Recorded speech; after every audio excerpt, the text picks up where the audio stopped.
This episode of I Work For Him is brought to you by SaferNet. Online, safernet.com. You've tuned into I Work For Him, the voice of collaboration for the faith and work movement. We are your hosts, Jim and Martha Brangenberg, and our mission is to transform the workplace of every Christian into a mission field. What does that look like in your workplace? Well, let's find out right now. So here's a great idea. Take all the wisdom of a local community church, those 55 and older, and pile them all in one room with themselves. Separate them from the young people, and in fact, encourage them to move to Florida, Arizona, Texas, and California to hang out with people their own age. That's what I call a cataclysmic disaster impacting Christians retiring in America. Today's show is going to have a little different focus. If there's ever been a soapbox that I've climbed high upon, this is it. Let's encourage Christian retirees to stop moving away from their families and the communities they love, thinking that they'll attain peace and contentment in some resort town in the South. Why? Because it's all a lie. Bruce Bruinsma is here today from the Retirement Reformation to direct this conversation and start turning the tide on the destruction of our communities because of how we treat our chronologically superior folks within the Church of America. It's got to stop, and it's going to stop today. Bruce Bruinsma, welcome back to I Work For Him. Hi, Jim and Martha. It's so good to be with you virtually. It's always good to be with you in any set of circumstances because God has really knit our hearts together to be able to address the issue that you've begun to unpack and outline there. And so looking forward to doing that today and in the next podcast also. Awesome. You know, what I love about this, Bruce, is that Jim and you incredibly complement each other. You know, Jim is a hard hammer sometimes, and you have had a few more years of experience as far as articulating this conversation about where we're going to go. And so I love hearing the two of you share your hearts because you are so well aligned.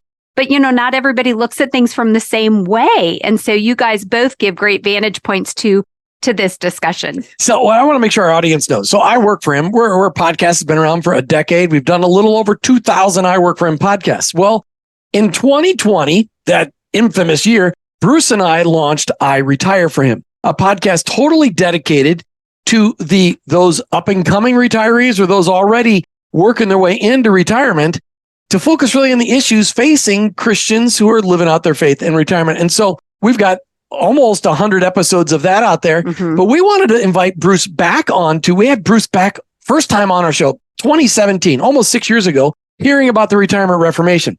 We want to bring Bruce back on and reintroduce the audience to this idea that our retirement, well, let's just get into the conversation. You'll figure it out. Bruce, why in the world is the American dream of retirement a lie? Well, you know, in so many ways that as the church and as Christ followers, we have bought into the cultural definitions of a variety of things. And this happens to be one of them. Matter of fact, what culture says about retirement, just to remind us, is that first of all, they say our culture tells us that it's one homogeneous period. It's all downhill, mentally and physically. Then we die. And the goal is to jam as much leisure as we can into that intervening period. There's probably 7 lies that in there, but our culture has brought that to the church. The church has adopted it. We have adopted it as Christ followers. And the result is we've got 48 million Christ followers who are approaching or in those retirement years that when we ask them, what are you going to be doing in retirement? They come up with some version of nothing. Often can be translated as leisure only. Bruce, if you would move your mic in just a little bit closer. But Martha, one of the things that I think is important for us to share with the audience, we did a 20-year cultural experiment living in Florida. So we've seen what it looks like when people pack up everything they have and move far away from their families and live in communities full of people their own age. What did we see? Well, we saw a lot of things, and it was interesting because we were, I don't know, younger than middle-aged at that point. We were in our late 30s. And so we didn't really realize we were stepping into this environment so full of retirees. But, you know, bottom line, they were looking for, like Bruce said, a time of leisure, but finding themselves very far away from family, with other people, that not really with purpose, not really with things that gave them true satisfaction. You know, they would go and play and they would go and do these different things that they've been waiting all their lives to fill their free time with. And then I think a lot of them would say, you know, in the big scheme of things, it fell flat. Well, there's a couple of things that often that those retirees don't remember or don't think of or aren't aware of and have to discover, often in a painful way. But the fact that, first of all, that what the world calls retirement can be a 30-year period. Mm-hmm. Think about that, a 30-year period. And so the planning horizon for someone who is 65 is all the way up to age 95. And we don't really think about that because we haven't had experience with it. Now we're starting to see it with our parents and some grandparents, but it's still a whole new experience for us. And the things that can happen, you know, when we think about moving to Arizona or to Florida or to some parts of California, here's the reality that most people forget, is that when you move, two things happen. Number one, you take yourself with you. And so it's not a panacea for all the things that, well, once we move, it'll all be different. Well, here's a clue. No, it won't. Secondly, is that when we move, we leave our friends behind. Mm-hmm. And so now we've got another whole environment that we need to work with. And so there's all these surprises that show up. And as we've talked, and as you know, that when we come to a transition period and it's a surprise, we react emotionally. And when we react emotionally, we usually make some pretty dumb decisions.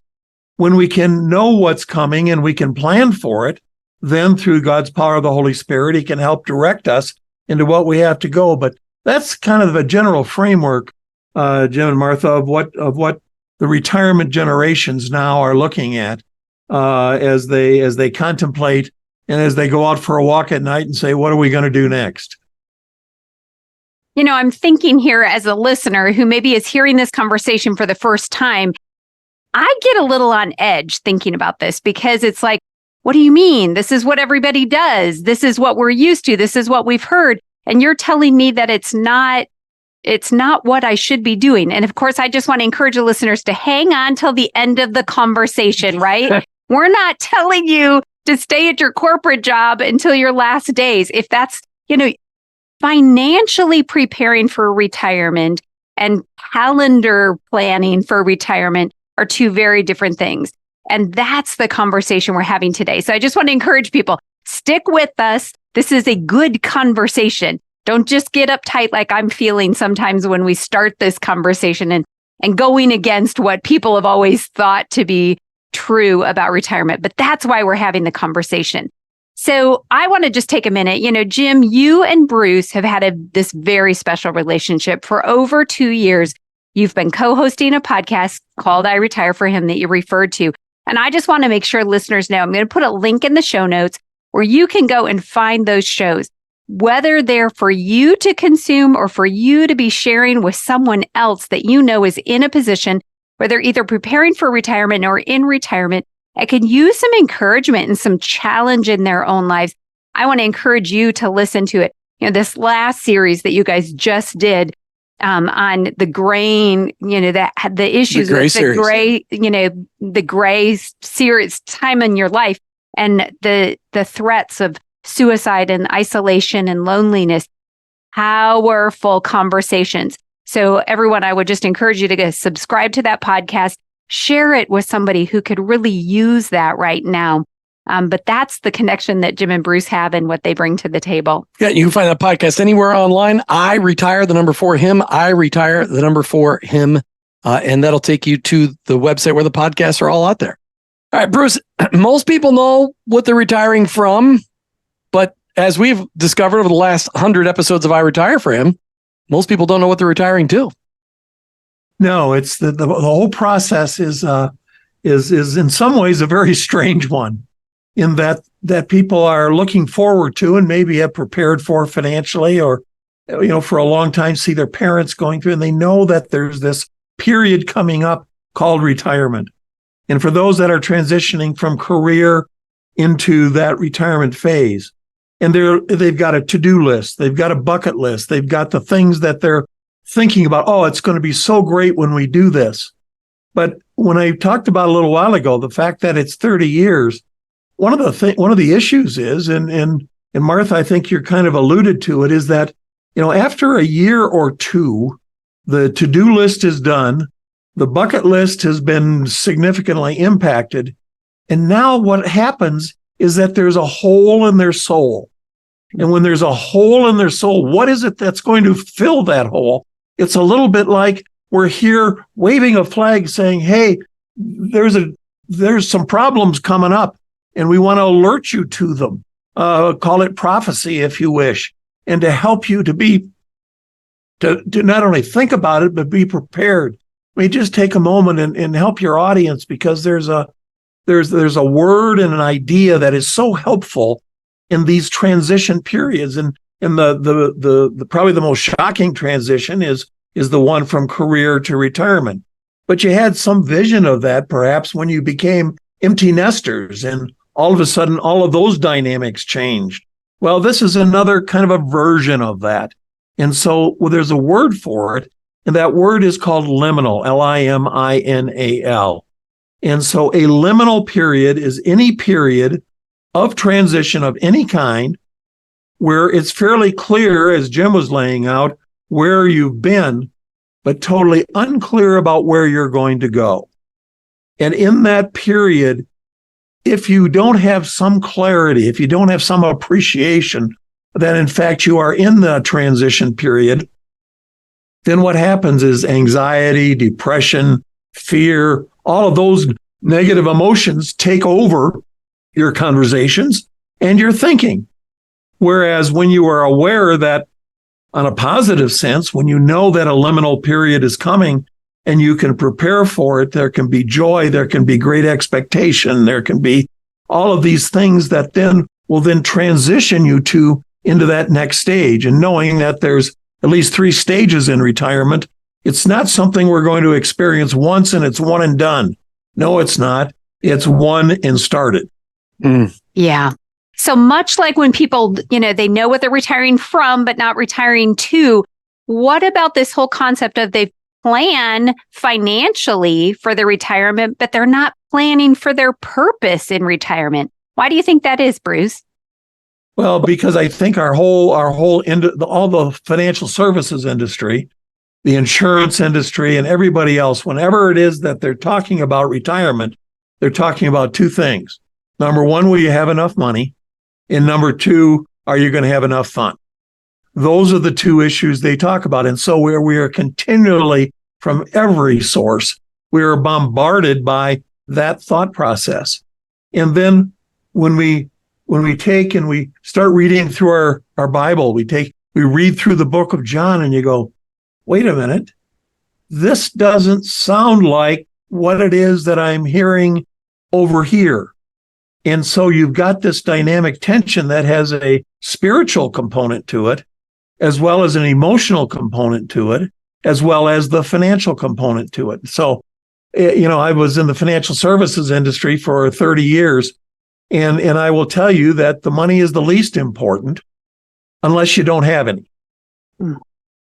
If you have done some proper planning financially, that opens the door for all of the other activities that can fill that hole in your soul that I was talking about with, again, as you were talking about, with what? With meaning and purpose. Leisure has value, but meaning and purpose is what it is that gives you true satisfaction and, frankly, longevity. And there's so much we could talk about this. In fact, we have talked about it. Over 100 episodes of I Retire For Him, and I encourage you to go out there and listen to that podcast. We want to give you a little tickle of what we talk about. Bruce, one of the things that I've seen, and I think it's a crime, is that churches tend to put all the chronologically superior folks in the same room to hang out with each other. Why do you think that is? Well, I tell you, the issue that you're raising, Jim, is what we call siloing, and siloing can happen in lots of different ways. But both in our society and in our churches, we have put people into silos by age, with the assumption that we relate best to people of our own age and we forget totally about the value of intergenerational relationships. Mm-hmm. So then in the context, and I hope this isn't too blunt, but you'll soften it for me if it is. What churches tell seniors is two things. Number one, don't stop giving. And secondly, just don't be grumpy. Just stand aside, because we have important people that we need to deal with. And by implication, it's subtle. It's not meant with any negative intentions or anything else, but the result is actually there. What they're really saying to us as seniors is, you are now useless. And But so our role is to entertain you, and for you to be entertained, and not to have a role in what God has called you to do in the kingdom. And so, when Jim, as I've heard you say, if you're still here, you're not done. Yeah, I say it like this: if you're not dead, you're not done. I love it. I mean, that is so right on. And for your listeners, there'll be some of them that'll go, that's really right. That's exactly right. Mm-hmm. I think it's so important. We got to keep moving on, but there's so much of this that we've unpacked on our I Retire From episodes. But Martha, the next question. Well, I just want to know, why do you think, or how do you think that we can stop this cataclysmic disaster of Christians retiring and checking out? Well, first of all, I think the change in the Christian culture, that's why we call it the Retirement Reformation. What are we reforming?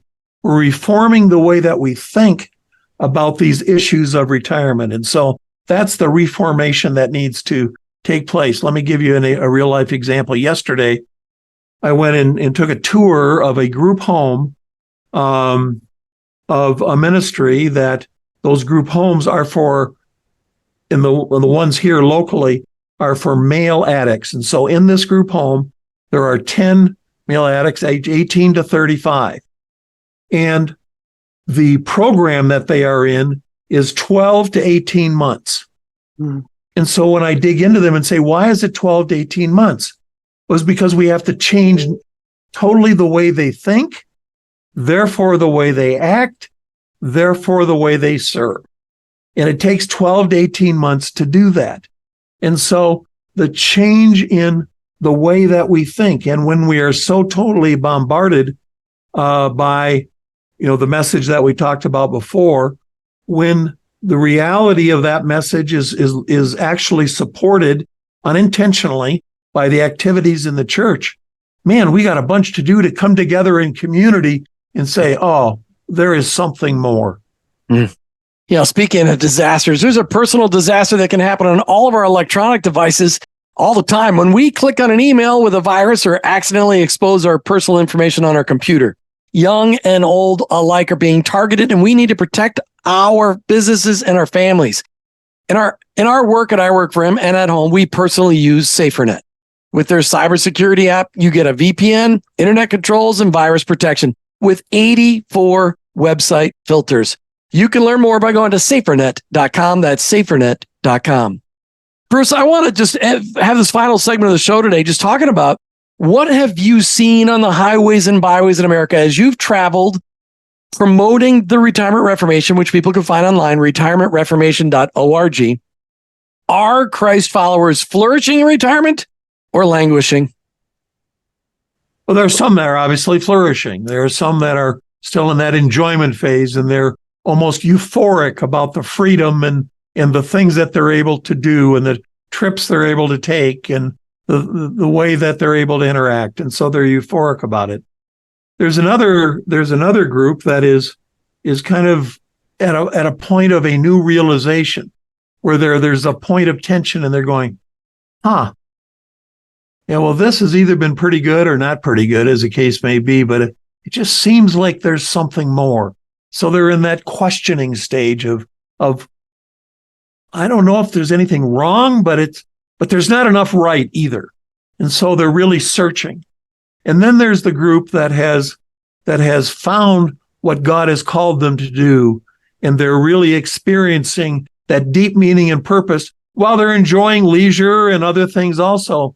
but they're also coming together in community with their family, with their spouse, with others in their community as they are working together. And perhaps we'll have an opportunity to talk about, one of those examples called wraparound grandparenting, but maybe in the next segment we can break that out a little bit. But when you find the thing that really gets you excited, wow, life is different.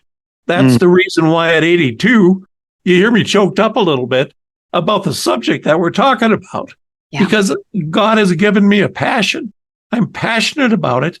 And boy, that gets me up every day in the morning. And at 82, he's got a call on my life that we're doing our best to fulfill. He really does. And, that's why we want this conversation to start with the I Work for Him audience, because we are working, but someday there's a future where financially that might change. And so what are we going to do with that? And how are we going to live out our purpose?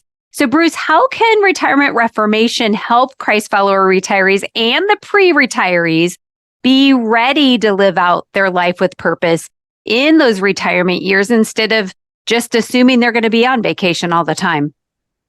Well, first of all, it's like anything else, you need to be informed. And to be informed, like when I remember as a 7-year-old, I was living in the Netherlands with my parents and was going to go to the first grade for the first time in a country that I didn't speak the language and so on. So the key was I need to know how to get there. Secondly, I needed to find her name was Juffrouw Van Doorn, and the teacher. And Juffrouw Van Doorn was absolutely wonderful of welcoming this young boy who didn't have a clue as to what he was doing. And so that allowed me to step into it. What was the next stage? The next stage was to kind of learn the language in a new culture. And so as a young man, I was able to learn the language in a fairly short period of time and be able to adapt to what was that culture. And then as I adapted to that culture, I learned how I could be an integral part of it and could be and could interact and engage with other young people, with other kids, as well as adults in that environment. So it's a constant new revelation, but a willing to step forward into that and then to be guided by the power of the Holy Spirit. Those are go. Also, take a look at our website, retirementreformation.org, and all of the support materials that are there to help you step into what will be the next stage of your life journey. Yeah, and next week we are going to go a little bit more detail on how listeners can find purpose in their retirement. But before we go today, Bruce, can you highlight what God really wants for us in our retirement?